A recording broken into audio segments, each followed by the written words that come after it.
Hello students, good morning. कैसे हैं आप लोग? मैं भी बता दूं, मैं भी बहुत अच्छा हूं। तो आज मैं आप लोगों को कराने जा रहा हूं share reissue and forfeiture and reissue of shares का क्विक रिवीजन। तो ये वाला टॉपिक मैं क्लास में बहुत ही अच्छे से आप लोगों को करा दिया था। फिर भी क्या होता है कि इस टॉपिक में बहुत लोगों को डाउट रह जाता है लास्ट तक। तो इसलिए मैंने सोचा कि इसके ऊपर मैं एक छोटा सा क्विक रिवीजन वीडियो बना दूं, जिससे कि आप लोगों को क्या होगा कि जब भी आप लोग अगर लगे कि भूल रहा हूं तो आप लोग फटाफट इस वीडियो को आप ओपन करके और क्विकली आप फटाफट रिवीजन करके आप रिकॉल कर सकते हैं। ठीक है, तो चलिए हम लोग स्टार्ट कर लेता है। तो सबसे पहले क्या है कि फॉरफीचर ऑफ शेयर क्या होता है? तो फॉरफीचर ऑफ शेयर का मतलब होता है cancellation of share. Cancellation of share का मतलब क्या होगा कि जैसे कोई शेयर, किसी ने शेयर खरीदा और उसने क्या हुआ, अलॉटमेंट और कॉल का पैसा देने में फेलियर हो गया। तो कंपनी क्या करती है कि उसको एक 14 डेज का नोटिस देती है। और नोटिस पीरियड के अंदर में भी अगर वो पैसा अगर कंपनी को नहीं दे पाता है तो कंपनी क्या करता है कि उसके शेयर को फोरफिट कर देती है। शेयर फॉरवर्ड का मतलब हो गया कि अभी तक आपने जो पैसा कंपनी को दिया था वो पैसा भी आपको नहीं मिलने वाला है। कंपनी वो अमाउंट को भी फॉरफिट कर लेगी और साथ में क्या होगा कि आपके ऊपर उस शेयर के ऊपर में आपका कोई राइट भी नहीं रह जाएगा। तो शेयर भी आपको नहीं मिलेगा और अमाउंट जो आपने अभी तक दे दिया है वो भी क्या होगा, आपको नहीं मिलने वाला है। साथ में क्या होगा कि आपका नाम शेयर होल्डर्स के रजिस्टर से रिमूव कर दिया जाएगा। That means you are no more shareholders of the company. तो आई होप आप लोगों को समझ में आ रहा होगा कि फॉरफीचर ऑफ शेयर क्या होता है। फिर भी मैं एक बार फटाफट बोल देता हूँ कि फॉरफीचर ऑफ शेयर का मतलब हो गया कैंसिलेशन ऑफ शेयर। मतलब अगर आप अलॉटमेंट या किसी भी कॉल में अगर आप फेलियर हो गए, पैसा नहीं दे पाए, तो कंपनी फिर भी आपको एक 14 डेज का टाइम देती है। 14 डेज का एक नोटिस आपको भेजेगी। अगर उस नोटिस पीरियड में अगर आपने पैसा दे दिया तो ठीक है। और अगर आपने उस नोटिस पीरियड के अंदर में भी अगर आप पैसा नहीं दे पाए तो कंपनी आपका शेयर को कैंसिल कर देगी और अमाउंट जो अभी तक आप लोगों ने पे किया था वो भी कंपनी क्या होगा, फॉरफिट कर लेगी। मतलब वो भी पैसा कंपनी आपको रिटर्न करके नहीं देगी। तो फॉरफीचर का एंट्री क्या होता है, जर्नल एंट्री पहले वो देख लीजिए। तो सबसे पहले क्या होगा, share number one, when shares were forfeited. When shares were forfeited, when shares were forfeited, तो शेयर कैपिटल अकाउंट को हम लोग डेबिट करेंगे। Share capital account debit,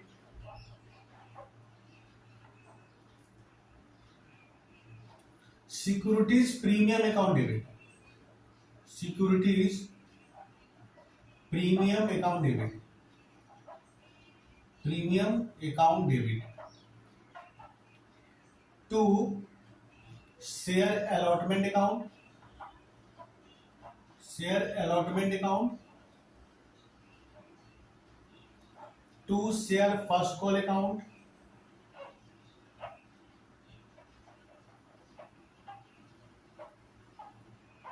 to share second and final call account, final call account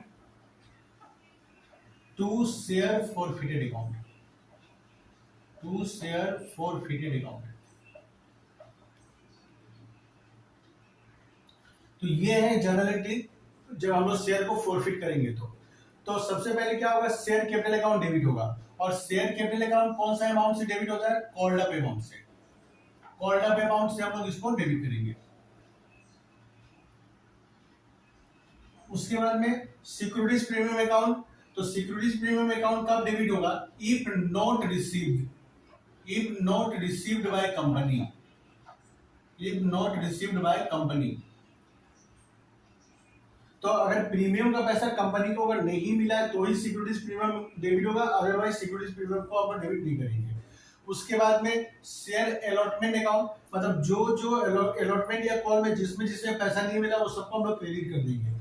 तो to share allotment account, यहाँ के सामने में भी लिख दीजिए इफ नॉट रिसीव्ड। अगर नहीं मिला है, अलॉटमेंट में पैसा नहीं मिला है तो ही कंपनी क्या होगा, शेयर अलॉटमेंट अकाउंट को क्रेडिट करेगी, अदरवाइज शेयर अलॉटमेंट अकाउंट नहीं आएगा। मैं फिर से बोल रहा हूँ, शेयर अलॉटमेंट अकाउंट क्रेडिट कब होगा, जब कंपनी को अलॉटमेंट का पैसा नहीं मिला है। तो अगर मिल गया तो फिर शेयर अलॉटमेंट अकाउंट नहीं आएगा। उसके बाद में to share first call account, यहाँ पे भी हम लोग लिखेंगे if not received, if not received. तो शेयर फर्स्ट कॉल का पैसा अगर कंपनी को मिल गया है तो फिर तो यहाँ नहीं आएगा, किंतु अगर फर्स्ट कॉल का पैसा भी नहीं मिला है तो यहाँ पे हम लोग शेयर फर्स्ट कॉल को भी क्रेडिट करेंगे। सॉरी, और शेयर फाइनल कॉल तो होगा ही होगा। और यहाँ पे क्या होगा, शेयर फॉरफिटेड अकाउंट में amount already received, amount already received, already received. तो ये एक एंट्री में आपका सारा फॉरफिचर खत्म हो गया। ठीक है, तो मैं इसको फिर से एक बार अच्छे से समझा देता हूँ। सबसे पहले तो हम लोग शेयर कैपिटल अकाउंट को डेबिट करेंगे, और शेयर कैपिटल अकाउंट कौन से अमाउंट से डेबिट होगा, कॉल्ड अप अमाउंट से। ठीक है, अगर एक शेयर का प्राइस अगर 10 रुपीज है और कंपनी ने अभी तक फर्स्ट कॉल तक सिर्फ 8 रुपीज कॉल किया है तो सिर्फ 8 रुपीज से ही डेबिट होगा, और कंपनी ने अगर पूरा 10 रुपीज अगर कॉल कर लिया है तो फिर 10 रुपीज से डेबिट होगा। तो शेयर कैपिटल अकाउंट क्या होगा, हमेशा कॉल्ड अप अमाउंट से डेबिट होगा। उसके बाद में securities premium account, securities premium account को हम लोग कब डेबिट करना है, अगर कंपनी को प्रीमियम का पैसा नहीं मिला है तो ही सिक्योरिटीज प्रीमियम अकाउंट को हम लोग डेबिट करेंगे, otherwise securities premium account debit नहीं होगा। जैसे मैं बता रहा हूँ कि कंपनी एक शेयर को 10 रुपीज में इशू कर रही है और साथ में 2 रुपीज प्रीमियम भी ले रही है, और प्रीमियम का पैसा कंपनी मान लो कि अलॉटमेंट में ले रही है। तो जो शेयर होल्डर फेलियर हो गया, अगर वो मान लो अलॉटमेंट तक पैसा दे दिया तो इसका मतलब हो कि उसने प्रीमियम का पैसा भी दे दिया है। ठीक है, अगर उसने अलॉटमेंट तक पैसा दे दिया है तो इसका मतलब वो प्रीमियम का पैसा भी दे दिया है, तो वैसे केस में हम लोग प्रीमियम अकाउंट को डेबिट नहीं करेंगे। पर मान लो कि वो अलॉटमेंट से ही फेलियर हो गया, अलॉटमेंट का ही पैसा नहीं दे पाया, तो अलॉटमेंट का पैसा नहीं दिया इसका मतलब प्रीमियम का पैसा भी नहीं दिया, तो क्या होगा, वैसे केस में हम लोग को प्रीमियम अकाउंट को डेबिट करना पड़ेगा। तो प्रीमियम हम लोग तभी डेबिट करेंगे जब प्रीमियम का पैसा नहीं मिलेगा तो।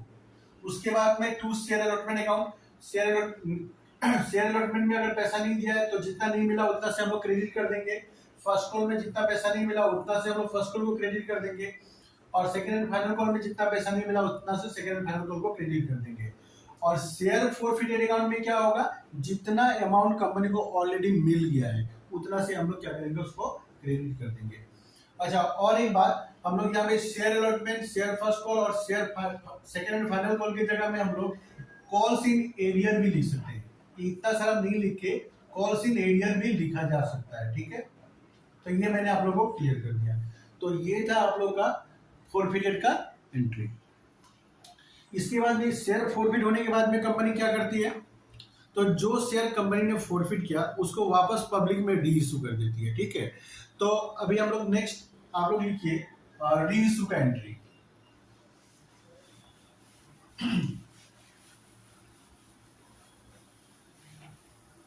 when shares are reissued, when shares are reissued,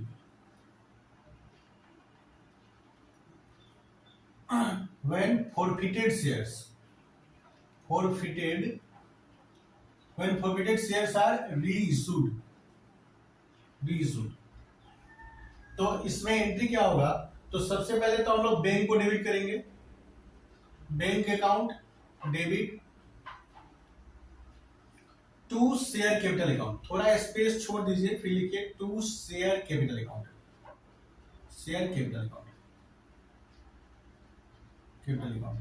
तो बैंक में क्या होगा, with amount received, with amount received, जितना अमाउंट कंपनी ने शेयर रीइश्यू पे ले रही है उतना से हम लोग इसको डेबिट करेंगे, with amount received, with amount received.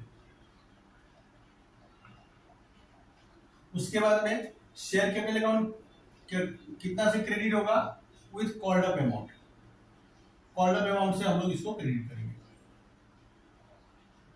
तो ये तो बैंक अकाउंट डेबिट होना ही होना है, और शेयर कैपिटल अकाउंट क्या होगा, क्रेडिट होगा ही होगा। अब हम लोग को देखना है कि अगर शेयर रीइश्यू करने में अगर हम लोग को लॉस हो रहा है, मैंने कंपनी को अगर शेयर रीइश्यू करने में अगर कुछ लॉस हो रहा है, तो वैसे में कंपनी क्या होगा कि जितना लॉस हो रहा है उतना से शेयर फॉरफिटेड अकाउंट को डेबिट कर देती है, शेयर्स फॉरफिटेड अकाउंट। जैसे मान लीजिए कि 10 रुपीज का शेयर को कंपनी 8 रुपीज में रीइश्यू कर रही है, तो इसका मतलब कंपनी को 2 रुपीज का लॉस हो रहा है। मैं फिर से बोल रहा हूँ कि 10 रुपीज का शेयर अगर कंपनी 8 रुपीज में रीइश्यू कर रही है, दैट मीन्स कंपनी को 2 रुपीज का लॉस हो रहा है। तो वैसे में क्या होगा कि शेयर फॉरफिटेड अकाउंट को 2 रुपीज से हम लोग को डेबिट करना पड़ेगा। और कभी कभी क्या होता है कि कंपनी जो शेयर का फेस वैल्यू है उससे कभी कभी ज़्यादा प्राइस में भी इशू कर सकती है। जैसे 10 रुपीज़ का शेयर है तो कंपनी कभी कभी क्या होता है कि उसको री इशू करते समय पे 12 या 15 रुपीज़ में भी री इशू कर सकती है। तो वैसे में क्या होगा कि शेयर फॉरफिटेड अकाउंट तब डेबिट नहीं होगा, तो वैसे में क्या होगा कि सिक्योरिटीज प्रीमियम अकाउंट को क्रेडिट किया जाएगा। सिक्योरिटीज प्रीमियम अकाउंट,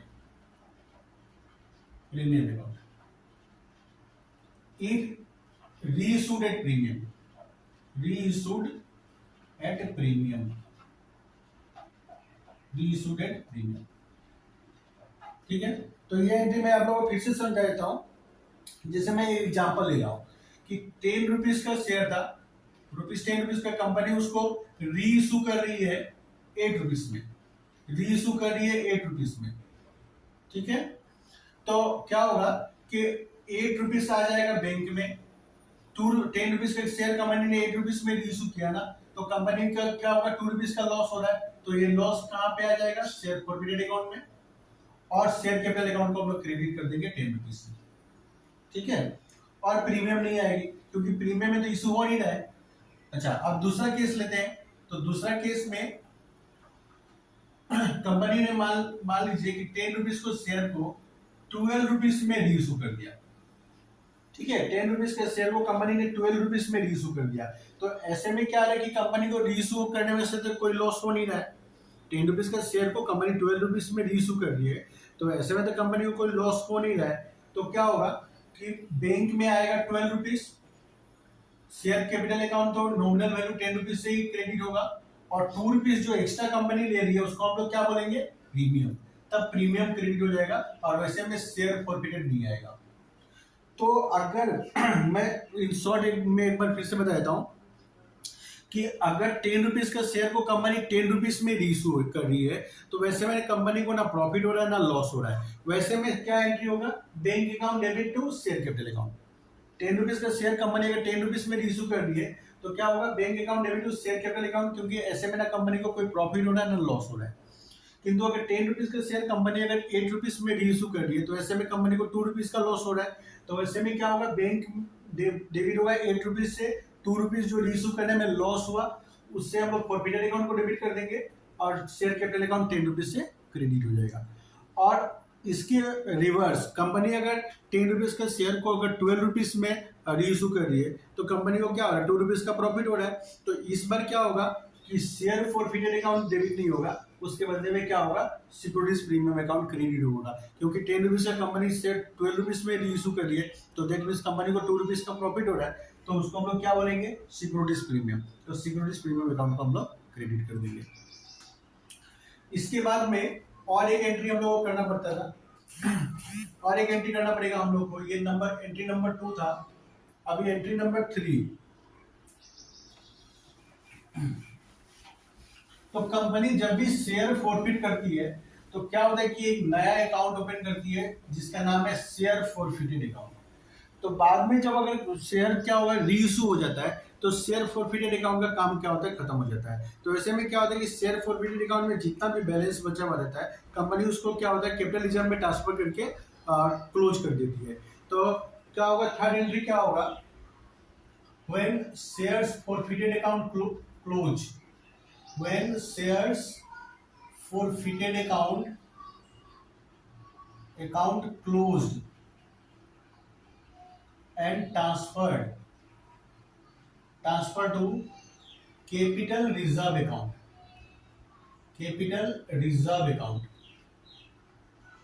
तो जैसे क्या होगा, share forfeited account debit to capital reserve account, shares forfeited account debit to capital reserve account, capital reserve account, share forfeited account debit to capital reserve account. तो जब भी reissue का entry करेंगे ना, तो हम लोग को ये वाला एंट्री करना पड़ेगा, और अगर रीइशू का एंट्री नहीं हुआ तो फिर ये एंट्री भी नहीं होगा। मतलब सीधा सा बात है, अगर 2 नंबर एंट्री रीइशू वाला एंट्री अगर होगा तो ये नंबर 3 एंट्री भी करना पड़ेगा, और अगर 2 नंबर एंट्री मतलब रीइशू का एंट्री अगर नहीं हुआ तो ये एंट्री भी हम लोग को करने का जरूरत नहीं है, ठीक है। तो ये था हम लोग का forfeiture and reissue of shares का एंट्री। अब इसके बाद हम लोग चलिए करते हैं 2-3 सम इसके ऊपर में।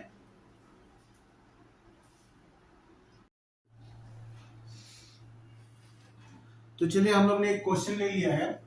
तो क्वेश्चन में देखिए क्या है, JP industries limited forfeited 100 shares of rupees 10 each issued at par fully called up fully called up for non payment of final call money of rupees 4%। तो इसका मतलब क्या हुआ कि जेपी इंडस्ट्रीज लिमिटेड ने 100 शेयर्स को फोरफिट कर दिया। शेयर का प्राइस कितना रुपया था, 10 रुपीज। और फोरफिट क्यों हुआ, क्योंकि non payment of final call of rupees 4%। तो किसी ने क्या हुआ 100 शेयर लेके रखा था और उसने क्या हुआ फाइनल कॉल में 4 रुपीज पर शेयर करके नहीं दिया, इसलिए कंपनी ने क्या हुआ उसका शेयर को फोरफिट कर दिया। These shares were reissued by the company at par as fully paid up। और फिर क्या हुआ इस कंपनी को, इस शेयर को कंपनी ने क्या हुआ कि पूरा 10 रुपीज करके ही क्या हुआ रीइश्यू कर दिया। तो सबसे पहले हम लोग क्या करेंगे, फोरफिट का एंट्री। तो इसको पहले हम लोग इरेज कर देते हैं।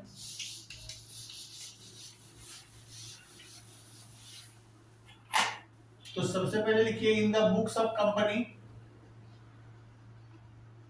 इन the books of company, in the books of company नहीं, in the books of JP industries,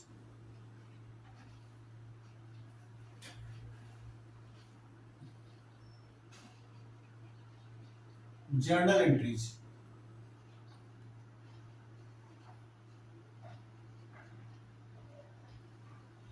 तो सबसे पहले क्या होगा, फॉरफिट का एंट्री करेंगे। तो शेयर कैपिटल अकाउंट डेबिट होगा, शेयर कैपिटल अकाउंट डेबिट, और to share final call account,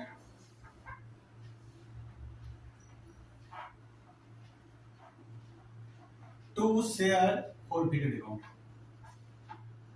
share forfeited account. तो जब भी शेयर फॉरफिट होता है तो शेयर कैपिटल अकाउंट डेबिट होगा, और शेयर कैपिटल अकाउंट कौन से अमाउंट से डेबिट होगा, कॉल्ड अप अमाउंट से। तो इस क्वेश्चन में क्या है कि शेयर पूरा फुल्ली कॉल्ड अप है, एक शेयर का प्राइस है 10 रुपीज और शेयर क्या है पूरा फुल्ली कॉल्ड अप है। तो 100 शेयर्स का 10 रुपीज करके कितना होता है 1000। तो 1000 से शेयर कैपिटल अकाउंट डेबिट हो जाएगा। उसका भी क्रेडिट क्या होता है, तो क्रेडिट में जो जो कॉल में पैसा नहीं मिला उसको हम लोग क्रेडिट करेंगे और साथ में शेयर फॉरफिटेड अकाउंट को हम लोग क्रेडिट करेंगे। तो यहाँ पे क्या हुआ कि सिर्फ फाइनल कॉल में पैसा नहीं मिला, कम शेयर होल्डर ने क्या हुआ कि एप्लीकेशन का पैसा दे दिया है, अलॉटमेंट का पैसा दे चुका है, फर्स्ट कॉल का पैसा दे दिया है, सिर्फ फाइनल कॉल में पैसा नहीं दिया है। तो इसलिए क्या हुआ कि सिर्फ हम लोग फाइनल कॉल को ही क्रेडिट किया। ठीक है, तो फाइनल कॉल में उसने कितना पैसा नहीं दिया, 100 शेयर का 4 रुपीज करके, तो कितना होता है 400। तो टोटल कंपनी को 1000 मिलना था, जिसमें से फाइनल कॉल में 400 उसको नहीं मिला, तो इसका मतलब है कंपनी को 600 मिल गया है। ठीक है, तो ये हम लोग का फॉरफिट का entry.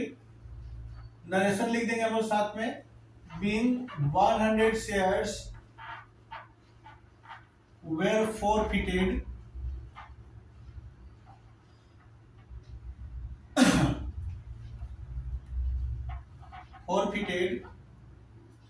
due to non-payment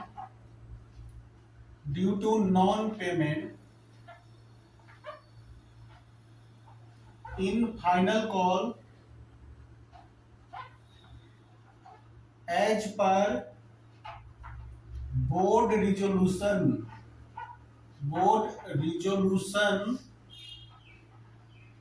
number dated dot।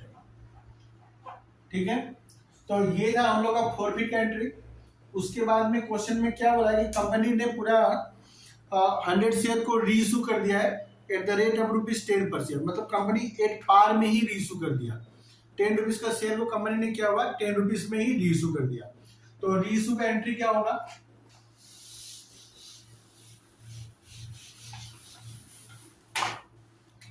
तो bank account debit to share capital account,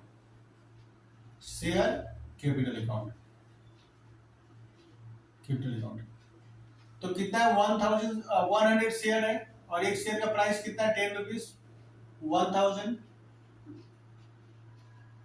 अब यहां पे देखिए क्या होगा कि यहाँ पे शेयर फॉरफिट अकाउंट भी डेबिट नहीं होगा और प्रीमियम भी क्रेडिट नहीं होगा, क्योंकि कंपनी का ना यहाँ पे क्या हो रहा है, प्रॉफिट हो रहा है ना लॉस हो रहा है। कंपनी 10 रुपीज का शेयर को क्या हुआ, 10 रुपीज में ही रीइश्यू कर दिया।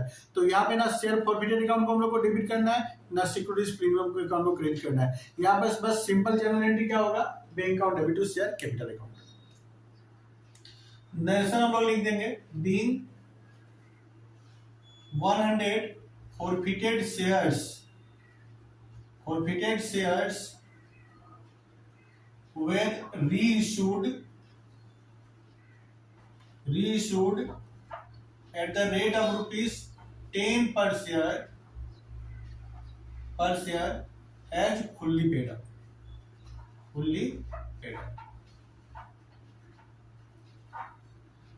तो आई होप आप लोग को यहाँ तक समझ में आ गया होगा। तो इसका बाद मैंने बताया था कि अगर कंपनी रीइश्यू का एंट्री करेगी तो उसके साथ में और एक एंट्री करना पड़ेगा, जिसको हम लोग क्या होता है कि कैपिटल रिजर्व में ट्रांसफर करने वाला एंट्री जो मैंने सिखाया था, वो वाला एंट्री भी आप लोग को करना पड़ेगा। तो थर्ड एंट्री क्या होगा, शेयर्स फॉरफिटेड अकाउंट डेबिट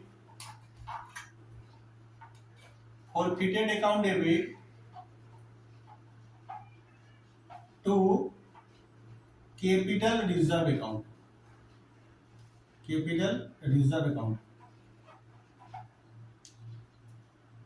तो कितना होगा, तो कंपनी को यहाँ पे जब शेयर को फॉरफिट किया था तो कंपनी ने कितना अमाउंट फॉरफिट किया था, 600।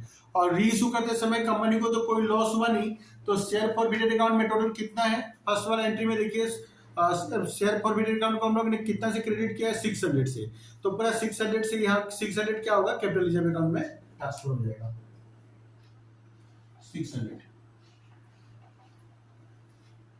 Being share forfeited account closed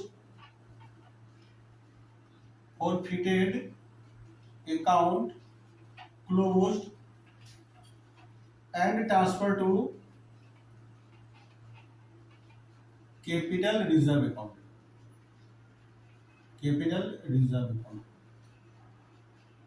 तो ये हो गया हम लोग का फॉरफिटेड का एंट्री, ठीक है। तो चलिए हम लोग एक और दूसरा क्वेश्चन लेते हैं।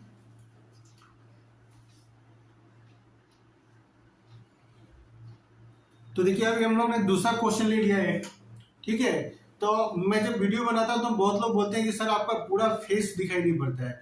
तो अगर पूरा अपना फेस दिखाने जाऊं तो पूरा आप लोगों को बोर्ड नहीं दिखा पाऊंगा। तो मुझे आप लोगों को बोर्ड दिखाना ज़्यादा जरूरी है, अपना फेस दिखाना ज़्यादा जरूरी नहीं है, ठीक है। तो इसीलिए क्या है कि अगर किसी को मेरा फेस पूरा दिखाई नहीं पड़ता है तो मैं उसके लिए एक्सक्यूज बोल रहा हूँ, ठीक है। क्योंकि मुझे आप लोग को बोर्ड दिखाना ज़्यादा जरूरी है, क्योंकि बोर्ड पे ही आप लोग को देख के समझ में आएगा, ठीक है। तो चलिए हम लोग दूसरा क्वेश्चन ले लिया है। JP industries limited forfeited 100 shares of ₹10 each issued at par. तो कंपनी ने यहाँ पे ये क्वेश्चन भी पिछले जो क्वेश्चन किया था सिमिलर क्वेश्चन ही है, थोड़ा सा मैंने स्लाइटली यहाँ पे चेंज किया है। तो यहाँ पे क्या है कि जेपी इंडस्ट्रीज ने 100 शेयर्स क्या हुआ, फॉरफिट कर दिया। क्यों फॉरफिट किया है, non payment of final call में शेयर होल्डर ने पेमेंट नहीं किया, इसलिए कंपनी ने क्या हुआ 100 शेयर्स को फॉरफिट कर दिया। फिर क्या बोला कि these shares were subsequently reissued at ₹8 per share. तो लास्ट क्वेश्चन से और इस क्वेश्चन में बस ये वाला लाइन में डिफरेंस है। लास्ट क्वेश्चन में कंपनी ने क्या हुआ था कि शेयर को 8 पार में रीइश्यू कर दिया था, और इस बार कंपनी क्या हुआ कि शेयर को 8 रुपीज में रीइश्यू कर रहा है। कंपनी का शेयर का प्राइस है 10 रुपीज, किंतु रीइश्यू कितना में कर रहा है, 8 रुपीज पर शेयर में। तो फर्स्ट एंट्री तो एकदम पहले से सही होगा, share capital account debit to share final call account to share forfeited account.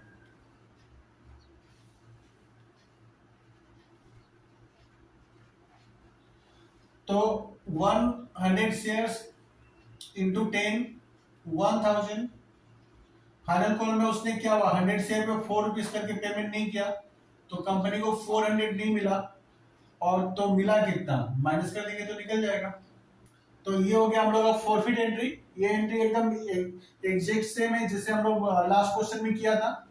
अभी सेकेंड वाला एंट्री में देखिए इसमें थोड़ा चेंजेस आएगा। यहाँ भी क्या हुआ, कंपनी लास्ट वाला क्वेश्चन में कंपनी शेयर को 8 पार में ही रीइश्यू किया था, यहाँ पे कंपनी शेयर को 8 रुपीज में रीइश्यू कर दी है। तो यहाँ पे क्या एंट्री होगा, बैंक अकाउंट डेबिट और बैंक कितना से डेबिट होगा, शेयर कंपनी ने कितना में रीइश्यू किया है 8 रुपीज में, तो 100 इंटू 8 800। तो कंपनी 10 रुपीज का शेयर को 8 रुपीज में रीइश्यू कर रही है, इसका मतलब है कंपनी को 2 रुपीज पर शेयर लॉस हो रहा है। तो अगर लॉस हो रहा है तो हम लोग क्या करेंगे, शेयर्स फॉरफिटेड अकाउंट को डेबिट कर देंगे, शेयर्स फॉरफिटेड अकाउंट डेबिट। तो मैं फिर से रिपीट कर रहा हूं, 10 रुपीज का शेयर है किंतु कंपनी उसको 8 रुपीज में रीइश्यू कर रही है, तो कंपनी को 2 रुपीज पर शेयर लॉस हो रहा है। तो अगर शेयर को रीइश्यू करने में कंपनी को अगर लॉस होगा तो ऐसे में क्या होगा कि हम लोग को जितना लॉस हो रहा है उतना से शेयर फॉरफिटेड अकाउंट को डेबिट करना पड़ेगा। तो 2 रुपीज पर शेयर लॉस हो रहा है हम लोग को, तो 2 रुपीज से क्या होगा, डेबिट हो जाएगा। तो 100 इंटू 2 कितना होता है, 200 to share capital account, to share capital account 1000। तो ये हम लोग रीइश्यू वाला एंट्री कर लिया। अब थर्ड एंट्री कैपिटल रिजर्व में ट्रांसफर करने वाला एंट्री, तो क्या होगा, shares forfeited account debit, shares forfeited account debit to capital reserve account, capital reserve account. तो कितना अमाउंट ट्रांसफर होगा, तो यहाँ पे देखिए शेयर फॉरफिटेड अकाउंट कितना से क्रेडिट हुआ है, 600 से, यहाँ पे 600 से क्रेडिट हुआ है। और सेकेंड एंट्री में देखिए शेयर फॉरफिटेड अकाउंट 200 से डेबिट हुआ है। तो फर्स्ट एंट्री में 600 से क्रेडिट हुआ है, सेकेंड एंट्री में 800 से डेबिट हुआ है। तो इसका मतलब हुआ कि कितना बच गया, 400। तो 400 हम लोग क्या करेंगे, कैपिटल रिजर्व में ट्रांसफर कर देंगे। इसका मतलब क्या होता है कि कंपनी ने जब शेयर को फॉरफिट किया था तो कंपनी को 600 का प्रॉफिट हुआ था। अब ये प्रॉफिट कैसे हुआ था, कंपनी को क्या हुआ, कंपनी ने 100 शेयर फॉरफिट कर दिया, कंपनी को 100 शेयर पे 10 रुपीज करके 1000 मिलना था, तो कंपनी को 400 फाइनल कॉल का नहीं मिला। तो इसका मतलब है कंपनी को 600 मिल गया। अब ये 600 तो कंपनी रिटर्न करेगी नहीं शेयर होल्डर को, तो ये 600 क्या है, कंपनी का प्रॉफिट है। अब इसी शेयर को रीइश्यू करते समय कंपनी को क्या हो रहा है, 200 रुपीज का लॉस हो रहा है। तो ऊपर में जब कंपनी ने शेयर को फॉरफिट किया था तो 600 का प्रॉफिट हुआ। अब जब रीइश्यू कर रहा है तो सेम शेयर पे कंपनी को 200 का लॉस हो रहा है। तो ओवरऑल कंपनी का प्रॉफिट कितना हुआ, 600 माइनस 200, तो 400 का प्रॉफिट हो रहा है। तो इस 400 को कंपनी क्या करती है कि कैपिटल रिजर्व अकाउंट में ट्रांसफर करके क्लोज कर देती है। तो ये सम हम लोग का कंप्लीट हो गया। तो आई होप आप लोग को समझ में आ रहा होगा।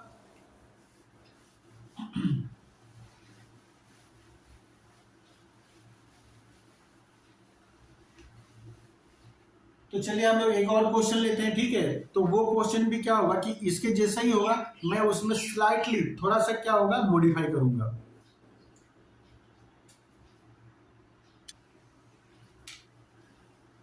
तो अभी देखिए मैंने दूसरा क्वेश्चन ले लिया यहाँ पे। तो क्वेश्चन देखिए क्या बोला कि जेपी इंडस्ट्रीज लिमिटेड इशूड और JP industries limited forfeited 100 shares of ₹10 each issued at par fully called up for non-payment of final call of ₹4 share। तो ये क्वेश्चन भी क्या है कि आपका पहले जैसा ही क्वेश्चन है, उसमें मैंने क्या हुआ स्लाइटली थोड़ा सा मॉडिफाई किया है कि उसका आगे का करके देखिए क्या बोला है कि 60 फॉरफिटेड शेयर्स में reissued ₹8 per share as fully paid up. तो क्या हुआ कि ऊपर वाला देखिए, ऊपर वाला पार्ट क्या है, सेम है। कंपनी 100 शेयर फॉरफिट कर रही है, एक शेयर का प्राइस 10 है। और क्यों फॉरफिट हो रहा है, क्योंकि शेयर होल्डर ने फाइनल कॉल में 4 रुपीज करके नहीं दिया। उसके बाद अब यहाँ पे सेकेंड पार्ट देखिए क्या हुआ कि 60 फॉरफिटेड शेयर्स में रीइश्यूड ₹8 पर शेयर। इससे पहले वाला जो क्वेश्चन था उसमें कंपनी ने क्या हुआ कि जितना शेयर फॉरफिट किया था फुल्ली रीइश्यू कर दिया, 100 शेयर फॉरफिट हुआ था और कंपनी ने क्या हुआ, अपना 100 शेयर को ही रीइश्यू कर दिया। पर यहाँ पे क्या हुआ कि कंपनी 100 शेयर को फॉरफिट किया, किंतु रीइश्यू कितना शेयर को कर रही है, सिर्फ 60 शेयर को। तो इस क्वेश्चन में भी क्या होगा कि फर्स्ट जर्नल एंट्री सेम ही होगा, share capital account debit,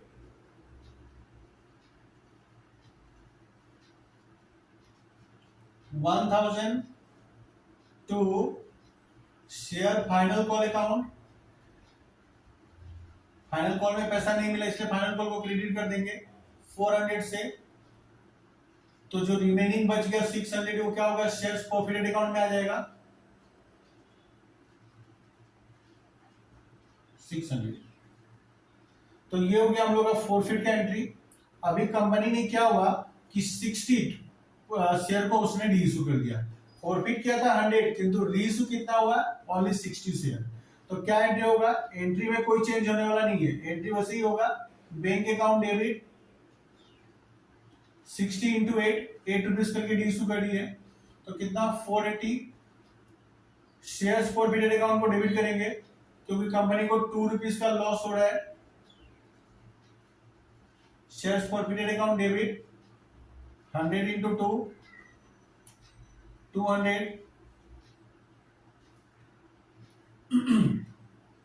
to share capital account.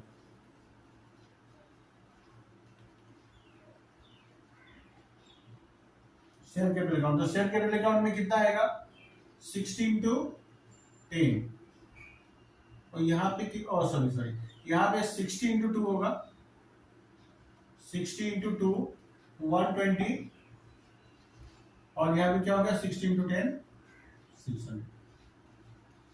तो कंपनी ने क्या हुआ यहाँ पे 60 से रीइश्यू किया 8 रुपीज करके, तो 60 इंटू 8 480 बैंक में आ जाएगा। कंपनी को 5 से 2 रुपीज का लॉस हो रहा है, तो 60 इंटू 2 120 से शेयर फॉरफिटेड अकाउंट को डेबिट कर देंगे और टोटल क्या होगा 600 शेयर कैपिटल अकाउंट में आ जाएगा। अब third entry, shares forfeited account debit,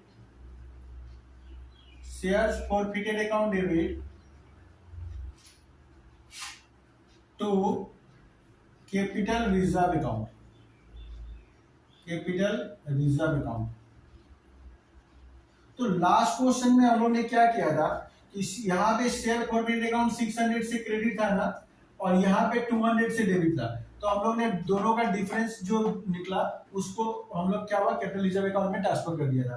पर इस क्वेश्चन में हम लोग ऐसा नहीं कर सकते हैं, ठीक है, क्योंकि क्या हुआ कि कंपनी यहाँ पे फॉरफिट किया 100 किंतु सिर्फ रीइश्यू हुआ है कितना 60 शेयर। इसलिए हम लोग क्या होगा कि इसका हम लोग को कैलकुलेशन, एक छोटा सा वर्किंग नोट करके कैलकुलेशन करके निकाल लेना होगा कि कितना अमाउंट कैपिटल रिजर्व में ट्रांसफर होगा। तो आप लोग मेरे साथ वो वर्किंग नोट कर लीजिए, कैसे कर निकालना पड़ेगा।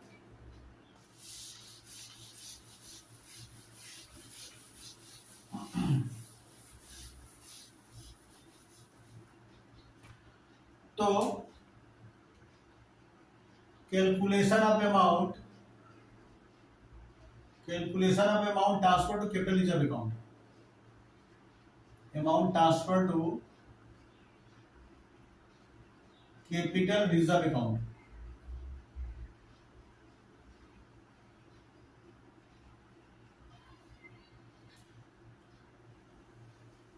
तो देखिए कैसे होगा, अमाउंट फॉरफिटेड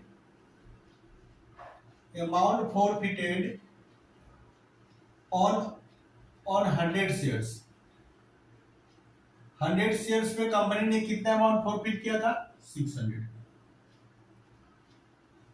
तो therefore amount forfeited on 60 share, तो 60 शेयर पे कंपनी ने कितना अमाउंट फॉरफिट किया था, तो 600 divide by 100 into 60, 600 divide by 100 into 60, तो कितना होगा, 0 0 कैंसिल आउट हो गया, तो इसका मतलब हुआ 360। तो कंपनी ने क्या हुआ 100 शेयर फॉरफिट किया था कितना पे, कंपनी ने 600 फॉरफिट किया था 100 शेयर पे, तो 60 शेयर पे कंपनी ने कितना फॉरफिट किया 360। अब ये इसमें से क्या होगा कि जो रीइश्यू करने में जो लॉस हुआ है इसको हम लोग क्या करेंगे, माइनस कर देंगे, less loss on reissue, loss on reissue 120, और माइनस करने के बाद जो बचेगा वो क्या होगा, कैपिटल रिजर्व अकाउंट में ट्रांसफर हो जाएगा।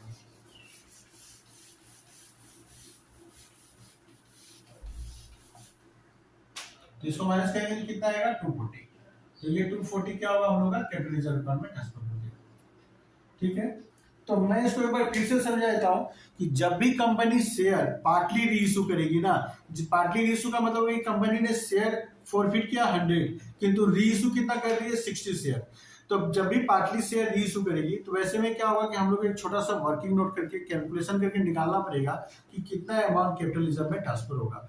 तो अब यहाँ पे देखिए, मैं एक बार फिर से रिपीट कर देता हूँ कि कंपनी ने क्या हुआ कि 600 का अमाउंट फॉरफिट किया था, कितना 100 शेयर पे।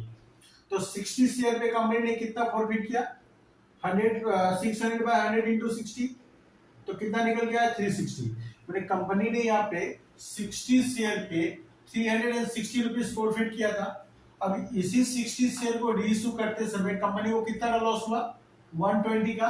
तो जो कंपनी को जो 240 का जो नेट प्रॉफिट हुआ, इस प्रॉफिट को कंपनी क्या करती है कैपिटल रिजर्व अकाउंट में ट्रांसफर कर देती है। ठीक है, तो उम्मीद करता हूं कि आप लोग को शेयर फॉरफिटेड और रीइशू अच्छे से समझ में आया होगा। और अगर अभी समझ में नहीं आया तो इस वीडियो को और एक दो बार देखिए, पूरा अच्छे से समझ में आ जाएगा। और क्या बोलता है कि अगर मेरा वीडियो आप लोगों को हेल्पफुल लगे तो मेरे चैनल को जरूर से जरूर सब्सक्राइब करें। ठीक है, तो मिलते हैं हम लोग कोई नेक्स्ट वीडियो में, तब तक के लिए बाय बाय।